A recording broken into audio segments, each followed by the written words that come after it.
The C-SPAN networks bring you long-form public affairs programming from the nation's capital and are a public service of your television provider. C-SPAN, created by cable. I'd like to return to the question in a minute about what this president or the next president should do. Still stuck a little bit on the line of inquiry about who the next president is going to be. And you said you do have a lot of candidates in your party already, and it's been a really cacophonous race. You've been careful to say you won't endorse yet. But will you support Donald Trump if he's the nominee in the end? I will support the Republican nominee. I don't think that's going to be Donald Trump. Why not? My party has historically nominated someone who's a mainstream conservative, and someone who has a foundation in foreign policy that gives people confidence that they can guide the ship of state in troubled waters.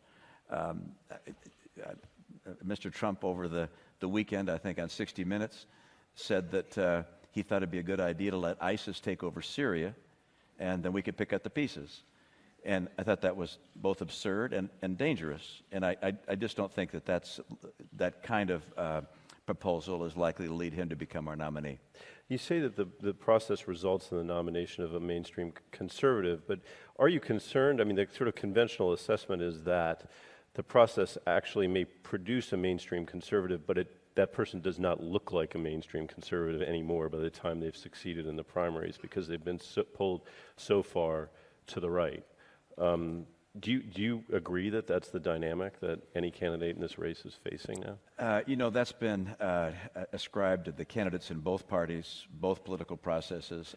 I look at some of the mainstream conservatives running, Chris Christie, John Kasich, Marco Rubio, Jeb Bush, Lindsey Graham. Carly Fiorina may well fit in that category as she elucidates more on her policy positions. I think each of them has staked out a territory which is not extreme, and so I don't think I'd conclude that it's impossible for a Republican to be able to win the general election. As a matter of fact, I think we will win the general election, in part because we have such strong and capable people as the ones I mentioned. Is there any chance you may still get in? No, I made the decision. No. All right, let me shift us to foreign policy